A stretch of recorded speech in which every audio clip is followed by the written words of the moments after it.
So welcome to this week's Q&A session. I guess we could have done this on campus because today I'm actually in Trondheim and attending Catch ED tomorrow. So if you're also attending Catch ED, feel free to say hello if you happen to meet me there.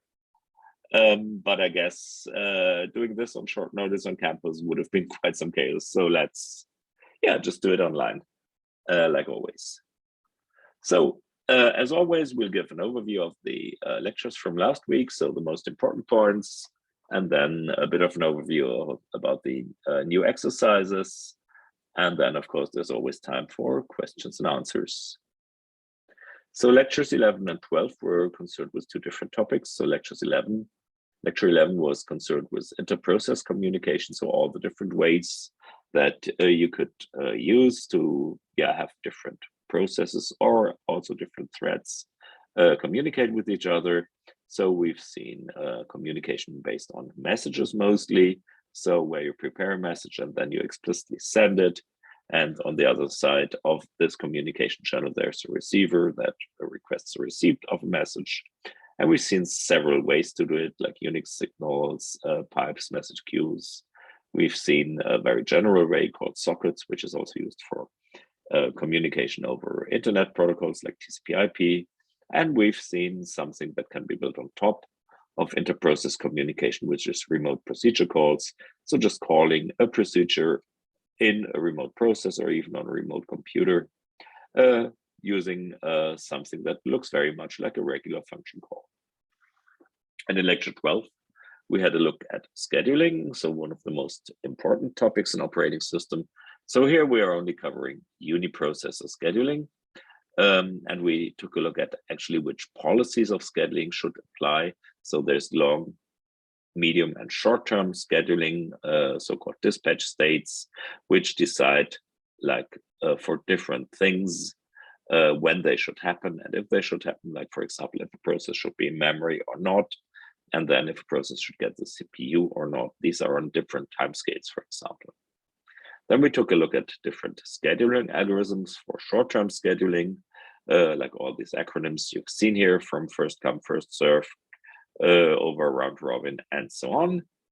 And then we took a look at a more complex approach to scheduling, so giving feedback about the behavior of a process. So we've seen there are compute bursts and I/O bursts, and the process alternates between compute and I/O bursts. And so essentially, we try to be a bit more fair here with a feedback scheduling approach.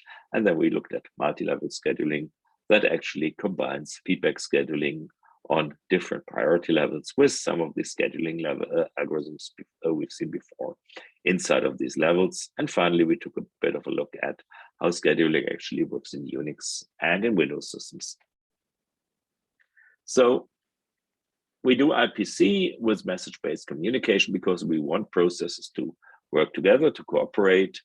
And one of the ways to do it is using message passing. So these messages are exchanged. Essentially, this means they are somehow copied between processes. So this message-based communication does not use shared memory. So we have two basic operations. We have a send operation to send a message and a receive operation to get a message from a sender.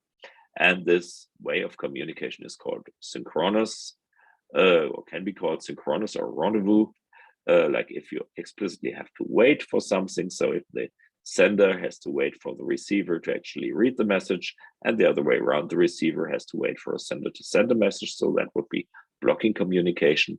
But you could also have it in an asynchronous way, that you can say, like, check for something. If there's something, do it. If there's nothing, if there's no message incoming, then do something else. This is different from communication using shared memory. So with communication using messages, especially with a synchronous way, you automatically get synchronization because a process is blocked. It has to wait until the other process actually reacts. Using shared memory, we've seen all these problems with race conditions. So if we don't have atomic access instructions for memory, for example, we would need to somehow ensure that everything is happening in the right order so that no two parallel processes enter the same critical section at once. So synchronization is important for shared memory, but for message-based communication, you pay this overhead of having to copy messages over instead of just having them in shared memory, but then you get free automatic synchronization. So when you do message-based passing, you usually have to provide some sort of addressing. So you need to have a way to identify communication partners. Like in real life, that would be an address of your house or your telephone number or whatever. And so addressing in IPC can happen in a direct way. For example, you can send something to a process ID, like with a signal, for example, you can send a signal to a process ID and just you identify this receiver using its process ID. But you can also have it done indirectly, for example, by setting up a pipeline that connects processes on both ends.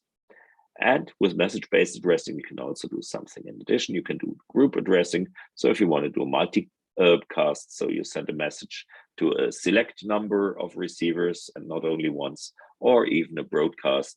So this sends a message to all possible receivers in the system. That's also possible. Important features for IPC is that you have to define something like a message format. So of course, sender and receiver have to agree on what a message looks like. So the message sent by the sender is actually understood by the receiver, and of course, the other way around if there's a reply. And you maybe have to set a number of transmission parameters to agree so that multiple processes can actually communicate. So we've seen some examples for IPC using messages, Unix signals, pipes, and message queues. So signals are the most primitive way of doing IPC in Unix. So a signal is just an interrupt that's implemented in software.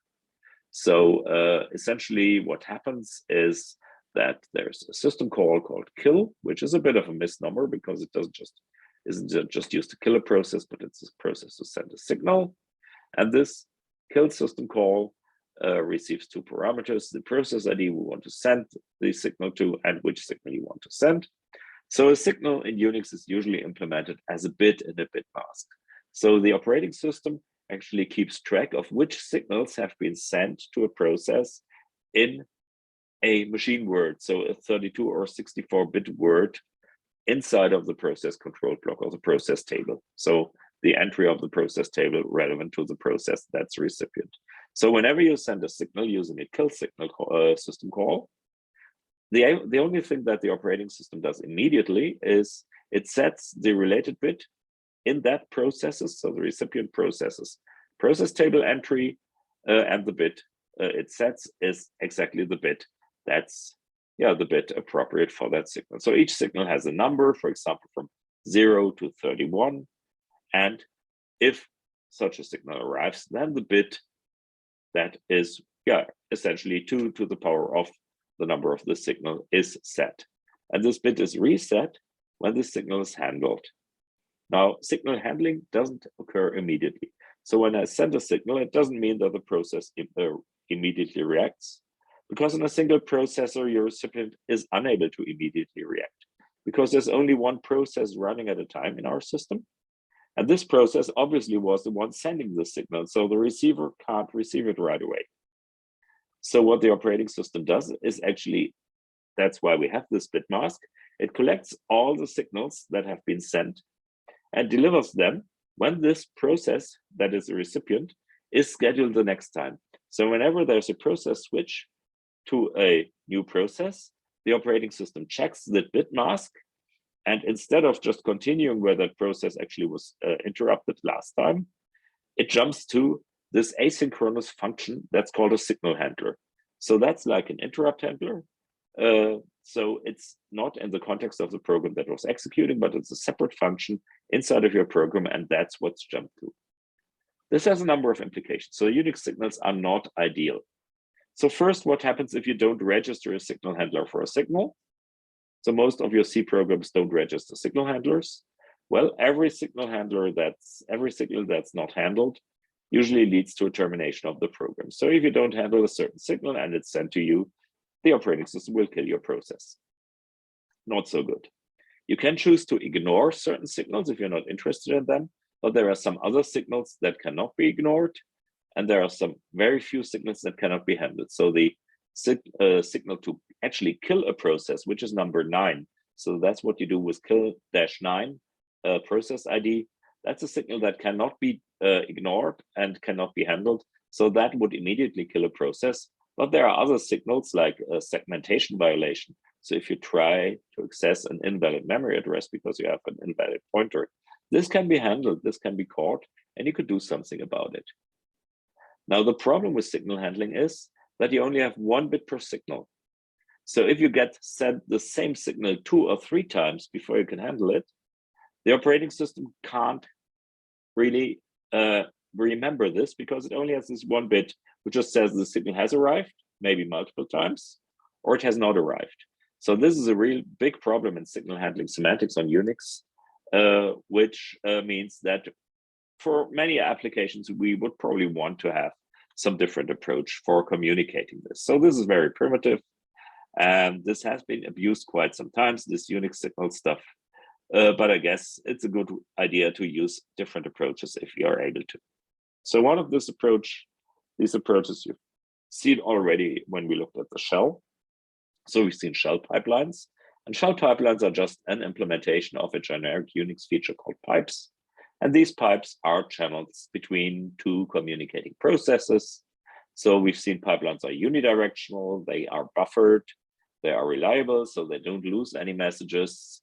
They deliver messages in the order they were sent. So the character order you put into the pipe arrives in the same order at the other side. So that's what we call stream oriented. So your stream of character just passes through from sender to receiver. And so you just use regular operations, read and write on the pipe. The good thing about pipes is when this buffer capacity is actually full, or exceeded, then trying to write to a pipe blocks the sending process. And when you try to read from an empty pipe, then you're also blocked until some byte on the pipe or more bytes arrives. And then we've seen Unix message, sorry, there's a typo, Unix message queues, not Unix message pipes. So these are not used very often today anymore. They have some special features. So they actually use keys for identification instead of process IDs, and Unix message queues enable undirected buffered M2N communication. So you can define groups to communicate. You have message types in Unix message queues, and then you can have either blocking or non-blocking operations to send and receive messages. We showed this mostly for completeness. I haven't seen Unix message queues used for quite some time.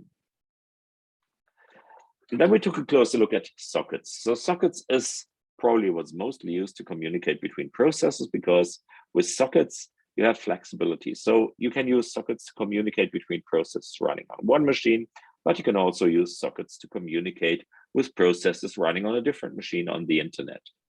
So sockets are general communication endpoints in a computer network. And in the most simple case, this computer network just consists of your one and only computer. And these are bidirectional, so you can send messages forth and back, and they're buffered. And they can be used to abstract from the details of the communication system. So if you write code using sockets, you don't have to care, like, is this communication happening on my local machine? Is it running over TCP? Is this IPv6 or IPv4, and so on? There's different types of sockets, and we've seen some examples of a simple web server. You can have reliable and unreliable communication. So depending on the content or the timeliness of your message is more important. And we've seen there are special socket operations like, socket to create one, to bind to a socket, to send and receive from sockets, and then to listen and accept communications coming from the outside to a socket. There's a question on the chat about signals.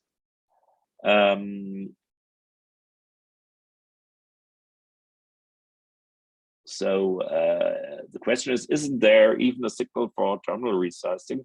Since otherwise terminal text editors would have to tc get utter all day to check. Yes, there is exactly a signal for terminal resizing. This is twin swin size change whatever. I need to look up the exact name. And that's because usually Unix processes don't expect their terminals to change, because previously terminals were just physical devices which had a screen of a fixed size. Well, and that could be easily changed, obviously, when the system was running. But with a terminal and a graphical user interface system, you can, of course, just make the window a bit bigger.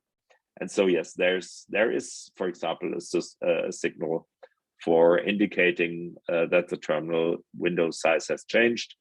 And then if you handle that signal, you can, for example, reformat your display. Yes, again, a very advanced question, as I expected from you. Thank you.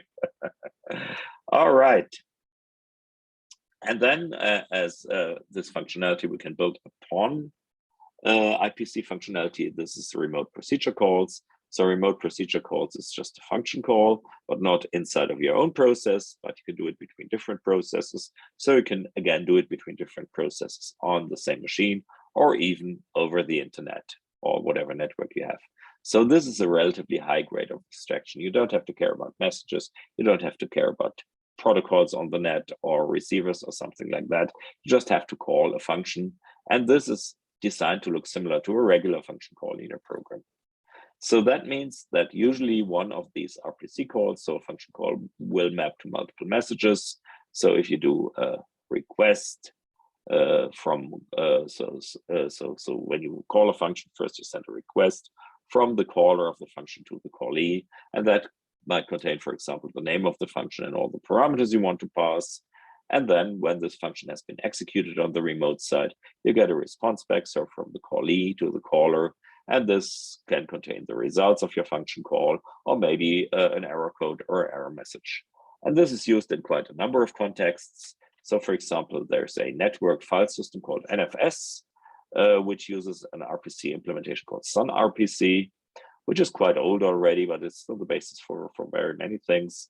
And on Linux, for applications, for example, in the GNOME desktop environment, these use the dbus system. So this is essentially a remote procedure call system that is used to communicate easily between different applications, for example, in a graphical user interface system. So then we talked a bit about scheduling. So I already explained that there are different dispatch states. So we look at short, medium, and long-term scheduling. So this essentially describes the logical state of a process. And with short-term scheduling, we've seen these states ready, running, block in the most simple model. So these are state changes that happens in timescales of micro to milliseconds. We have medium-term scheduling, for example, swapping in, swapping out processes to secondary storage, which might happen at the timescale of milliseconds, but maybe also, well, if a process isn't needed for quite some time, it can also be minutes.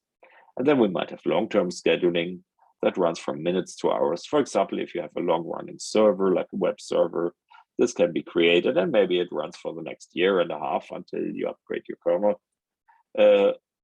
Again, it can be terminated. So that's what you do using fork, exec, wait system calls. And we've seen quite a number of scheduling algorithms, so I'm not going into many details on these.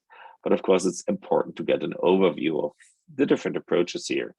So we've seen first come, first served. So in general, we distinguish between preemptive and non-preemptive approaches. So preemptive approaches mean, of course, that a process doesn't have to run to completion, but it can be interrupted while it's running by the OS. And then we can switch over to a different process, whereas a non-preemptive process always runs to its end. So there's a question, is there any reason for the name FCFS, since it seems like it behaves like a FIFO queue? Oh, it's just historical, I guess. So it is a FIFO queue in the end. Yes, there's no real reason, except that somebody like 50 years ago thought that would be a cool acronym, I guess. So yeah, FCFS just works in a very simple way, as the name says. The first process that arrives, so the earliest process arriving in time, is executed first until it terminates, and then the next process that has arrived is executed until it terminates, and so on and so forth. Now the problem is that if you start a process multiple times and always has short CPU bursts, these can be disadvantaged. So this is a so-called convoy effect, that very many very long-running processes actually delay the execution of very short processes that come in now and then by quite a bit. So obviously this is not an ideal mechanism. So another simple algorithm is round robin. So this is a preemptive approach. So with round robin, we have something like a timer interrupt. We split our processor time in what we call time slices, which consist of like several hundreds to thousands instructions of your processor. And when a time slice is used up, we have a hardware feature. So we have usually something like a timer interrupt, which switches control to the operating system without any interaction of the running process required. And then the operating system can decide like, should we continue running the current process for a bit longer, or should we switch to a different process? So a process switch can occur when a timer interrupt occurs, but it doesn't always have to. And the efficiency of round robin really depends on the length of the time slice, of course, also relative to the speed of your computer. So essentially, you want to avoid processes blocking for too long. And with a very simple round robin approach, you also want to avoid processes just idling if they don't have too much computing to do. With virtual round robin, you just add you modify this a bit. So when you have IO bursts, you actually prioritize those processes that have just finished IO. So they're added to a special list, to a preferred list. This avoids unequal distribution of CPU times with round robin. And this can then use time slices of different lengths to be more adaptive than round robin, which might waste some compute time for processes that actually don't have or have short CPU bursts. And we've seen shortest process next. This is again a non-preemptive approach. So here we actually order processes or reorder processes when new processes come in, and we always prioritize the shortest process. So this has one big problem. We actually need to know how long a process is going to execute. This is not always possible in the general case. And this then runs the danger of starvation of processes that run for a long time on the CPU, because if a large number of very short processes continue to come in all the time into your computer, then the long-running processes would have to wait and wait and wait because they're shifted further back in this essentially list of processes to be run. We have shortest remaining time first. So this is essentially SPN plus preemption. So with RTF, we can preempt the running process when the expected CPU burst is when we expect a CPU burst, or when the arriving process remaining time is less than the remaining CPU burst of the current one. This is not based on timer interrupts, but it's still preemptive. And you can also have a starving effect. And you can also have highest response ratio next. This consists of an aging of processes, so a priority of process can change depending on their waiting time. And there you always select the process with the highest waiting time. So this is the one that has waited longest, so it should come first. And then we have feedback scheduling. So in feedback scheduling, short processes obtain an advantage without having to estimate the relative length of processes. So this again is preemptive. So feedback scheduling would penalize processes that hog the CPU, that run for a long time on the CPU. So feedback scheduling uses multiple ready lists according to a number of priority levels. These priorities can change, so they can decrease over time. And short processes then finish in a relatively short amount of time, but long processes again can starve here. And there are different approaches. You can have static or dynamic priorities. So static priorities are just defined when a process is created, while dynamic priorities can change and update while a process is running. And then we have seen multi-level scheduling. So this combines different scheduling strategies, for example, to support a mix of interactive and background processing tasks, or real-time and non-real-time processing tasks. For example, we've seen examples where interactive applications where the user sitting in front and clicking something with a mouse would expect low latencies from the computer, whereas the file operation in the background, it doesn't matter if it's a couple of milliseconds longer or not. And this usually uses multiple ready lists, and in each of these multiple ready lists on the different levels, you have your own scheduling strategy, which can be, for example, priority-based or FCFS or round robin. This is very complex to implement, but most modern, for example, desktop operating systems use something like this, just because it makes, for example, interactive use more convenient, especially if you have a slow computer. Nowadays, with very fast machines, it's maybe not that interesting or important anymore, but nevertheless, what you have is there's an interesting analysis of the latencies between pressing a key and actually that key press arriving at the application. And modern computers get slower and slower instead of, because of all the software layers in between, delivering key presses. And the fastest machines, considering the latency from key press physical event to arriving at the application, are actually like some 8-bit machines from the 1980s. And then we took a look at different scheduling approaches in Unix and Windows. So in traditional Unix, you have a two-step preemptive approach. So you have a high level scheduling, which is midterm using swapping, and you have a low level short-term preemptive or multi-level feedback queues with dynamic process priorities. We took a look at one specific Unix implementation, 4.3 BSD, where there's something called smoothing for processes. So if you have a process that's woken up and that was blocked for more than 1 second, then you can actually smooth the decay out.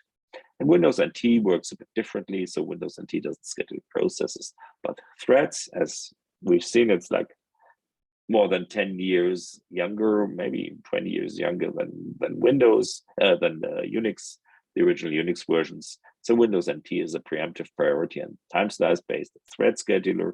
So whereas in Unix, you have to add threads later as an afterthought or just use them in user mode, in Windows NT, there's just included from the beginning. So remember, there was never a Windows NT 1 or 2. So the first Windows NT version that came out was 3.1 in 1993, I think. And that was to be on the same version number as the non-NT, the old Windows versions that were running on top of DOS, which was 3.1, because otherwise people would have thought, oh, Windows NT 1 is worse than Windows without NT 3.1. And so that was a marketing trick. So you won't be able to find a Windows version earlier than Windows NT version earlier than 3.1. And that's why they already had time to implement all that stuff in the early 90s compared to the early 70s when Unix started. Windows NT supports priority classes, and there's different thread types which determine the time quantum that's available to each thread. And Windows NT was one of the first systems to implement adaptive priorities. So for example, when you have interactive processes, so receiving mouse clicks or keyboard inputs, you would get a temporary dynamic boost for your dynamic process to increase the, decrease the latencies to increase the interactive experience the user has, because, well, the reaction to a mouse click was simply faster, or to a key press. So that was a quick run through the contents. Let's check the questions here. How would you get the window size from tcgetAddr? So that's going into more details on how do I actually indicate the window changing size. To be honest, I'd need to look this up. So all these terminal interfaces in Unix are pretty much convoluted. That's something I can't remember from the top of my head, because that's not something you use every day. So Marius wrote that it updates a struct pointer containing various terminal info, right? And I guess there's one parameter you can set to tcgetAddr to get the window size, but yeah, that's not something I have in the back of my head, sorry. But probably send me a reminder or post it in the forum so I can remember to look it up if you're interested.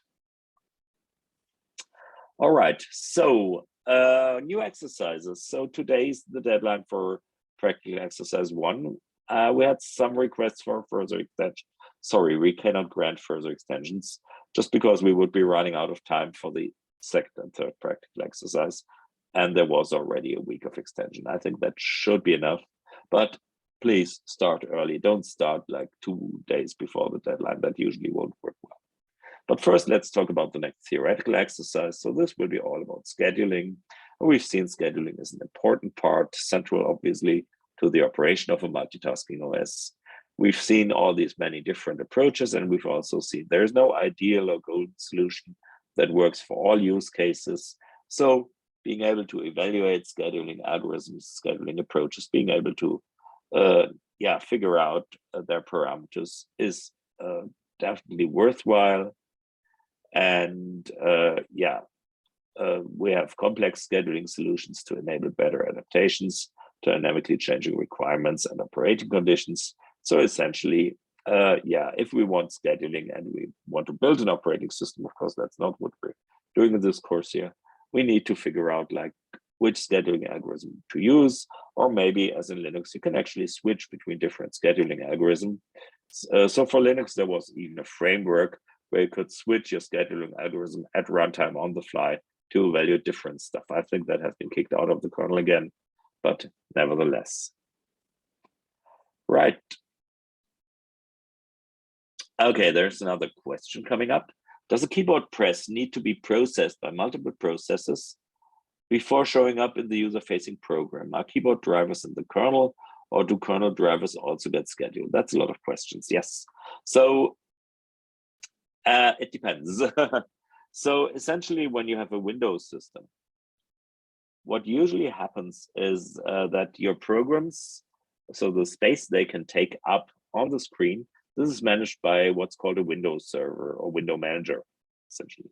So a window manager can be like something simple like VWM, or there's TWM, very ancient Unix stuff. It can be something complex like the ones integrated in KDE and GNOME-based desktop environments.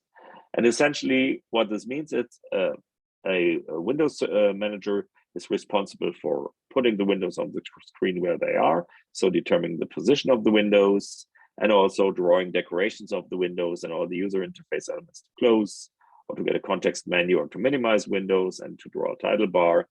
And only the contents of the windows on your X window screen, for example, those are drawn by the application. So when a key press occurs, if I remember my X11 programming from 20 years ago correctly, usually this key press is sent to the window manager because the operating system doesn't know which application is the active one.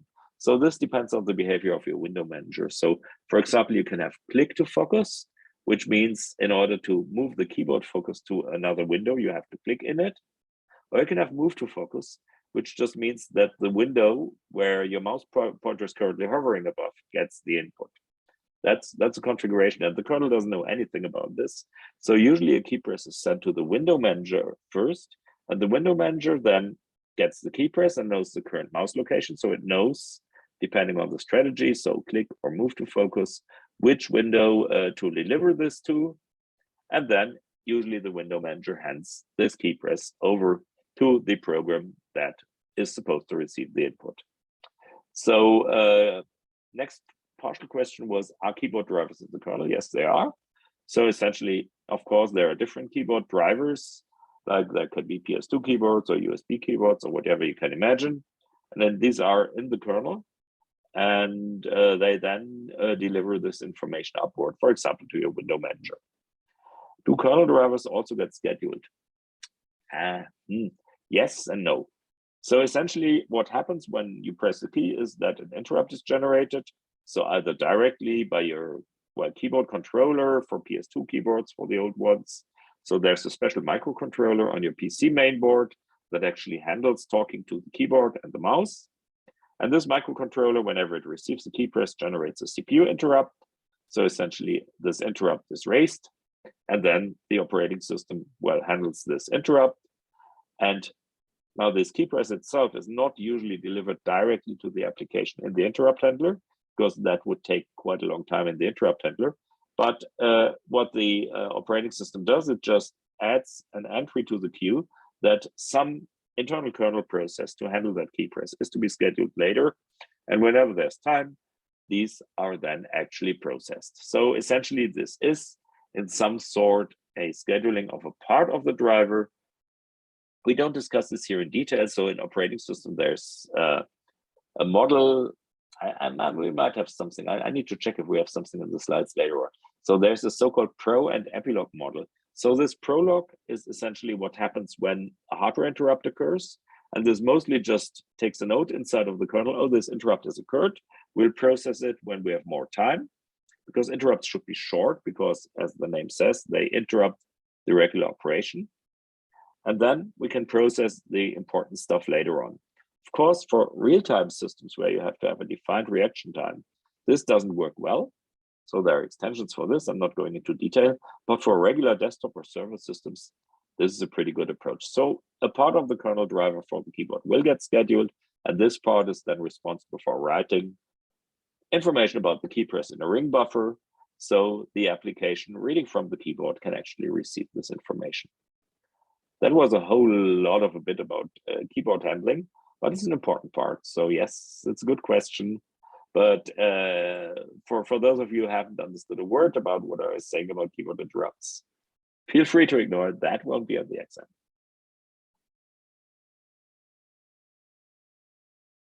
Yeah, there were some Windows NT 3.1 programs that would work faster if you kept wiggling the mouse cursor. I'm a bit amazed that you have seen Windows NT 3.1. I guess it's older than you are, I'm afraid. Maybe not. That's okay. Yes, that's a nice trick, because if you wiggle the mouse cursor, then you have exactly this effect of being prioritized in this scheduler, because you are an interactive process, and so essentially the scheduler prioritizes you. You could, well, you cannot have a look at the Windows NT source code. I can, because I'm allowed to. I have a license. So you can actually see this pretty clearly in the scheduler, but I'm not allowed to show you that code, unfortunately. Windows NT source code can be found on the network, but yes, I guess if you want to take a closer look, you need to look at this yourself and add a profanity filter for the comments, because some of the comments there are not really appropriate for being published. I'd say the least. But it's not really nice source code, to be honest. Linux is also not nice, but Windows NT source code is quite a bit of a hack in some regions. In some stuff, it's really nice, the architecture, and some other stuff, you see that people knew the PC architecture too well and used all sorts of tricks. So the good question is, what's in the next practical exercise? So we had some requests like, how are we going to get a nice exercise that is concerned with a complex synchronization and multi-threading problem? Yes, you will. And I thought, I have let you write a program that, yeah, it's really something maybe useful. So what you're going to write is something that sounds scary at first. I want you to write a multi-threaded web server. What? Yes. So a web server is something you communicate with every day, obviously, not directly, but through your web browser or through a command line tool like curl or wget or something like that. Nevertheless, it's an ideal example actually to combine some of the knowledge we've seen so far. So to communicate with a web browser, you obviously need a TCP/IP connection over the internet. So you need to use IPC using sockets from lecture 11. And to handle a number of requests simultaneously, you want to do this in a multi-threaded way. So essentially the idea is in the long run to have a central thread that just receives requests on, for example, port 80, which is the standard port for a web server, and then just hands this complete connection over to a worker thread. And this worker thread is then responsible for reading the request and then figuring out what to do with the requests and handing over the web page and closing the connection. So for this, you need multi-threading on the one hand, obviously. So you need to get p-threads to work, and you need to synchronize stuff. So this is a classical, what we call consumer-producer problem. We've seen some of these before. And this is a consumer-producer problem with one producer, the thread taking, the thread just responsible for answering the requests from the internet. And the consumers, these are the worker threads, which then have to take a work package that is sent by the producer and work on it. But of course, no two threads should work on the same request, because then, well, that's confusion and chaos. And of course, you have to guarantee that all requests are handled.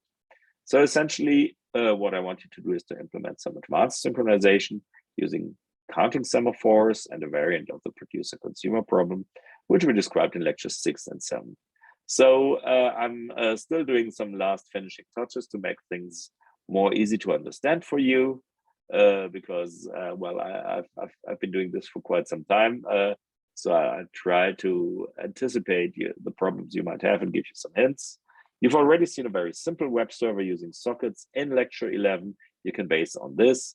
So this will be in multiple parts. So first you write a single threaded web server, and then you add parts one after the other.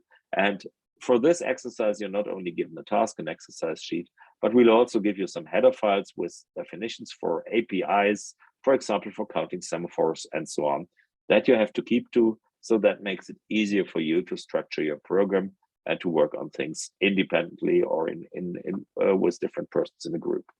So again, it's 3 weeks times, and sorry, we won't be able to give extensions just because we will be running out of time in the semester, just because we have a third practical exercise that you also have to work on.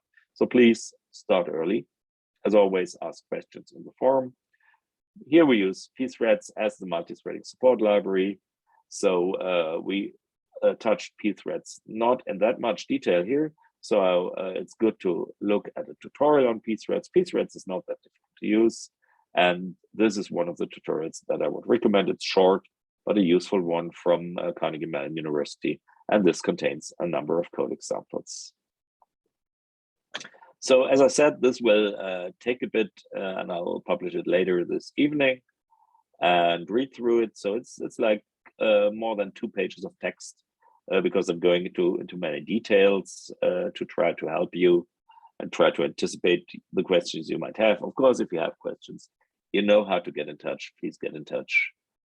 And otherwise, please remember submitting the solution for your first practical exercise. Deadline is today, 1 minute before midnight, so 23:59.